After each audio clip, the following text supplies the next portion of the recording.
तेलंगाना हुकूमत की जानिब से चलाए जाने वाले खुसूसी प्रोग्राम हमारा बस्ती हमारा स्कूल के तहत शहर के मोहल्ला चिलकोरी लक्ष्मी नगर में कायम गवर्नमेंट प्राइमरी स्कूल का इफ्तिताह रुकने असम्बली जोगू रामन्ना के हाथों अमल में आया। इसमें एक बावर्ची खाने की तामीर, उम्दा किस्म के डोल्डेक्स बेंचेस, बरकी सरबराही के तारों की असर नौ तनसीब के अलावा दीगर मरम्मती काम अंजाम दिए गए। इस मौके पर सदर नशीन बल्दिया जोगू परमेंदर, नायब सदर नशीन बल्दिया जहीर रमजानी, प्रणीता, मंडल एजुकेशनल ऑफिसर जय शीला व दीगर ने भी शिरकत की। जोगू रामन्ना ने मीडिया से बात करते हुए कहा कि तेलंगाना हुकूमत की जानिब से आदिलाबाद के चुरिंदा मदारिस के लिए पहले मरहले के तहत 7 करोड़ 45 लाख रुपयों की मंजूरी अमल में लाई गई, जिसके जरिए आदिलाबाद में 3 मदारिस का काम मुकम्मल हो चुका है।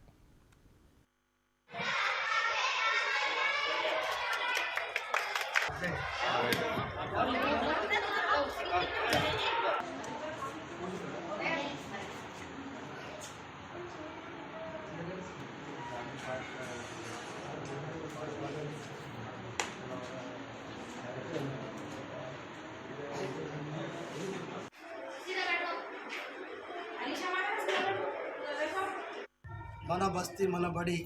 कार्यक्रम लेके कम से कम आदिलाबाद असेंबली कॉन्स्टिट्यूंसी के अंदर आदिलाबाद शहर में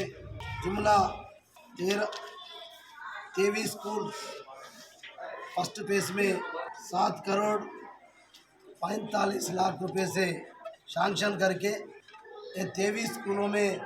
अभी डेवलपमेंट काम चालू है। उसमें से परसों 3 आदिलाबाद शहर में इनाग्रेशन करें। आज चिलकोरी लक्ष्मी नगर में टोटल 19,41,000 से और डुअल डेस्क एंड फर्नीचर्स के साथ साथ 19,41,000 से स्कूल को रकम मंजूर करके आज पूरा काम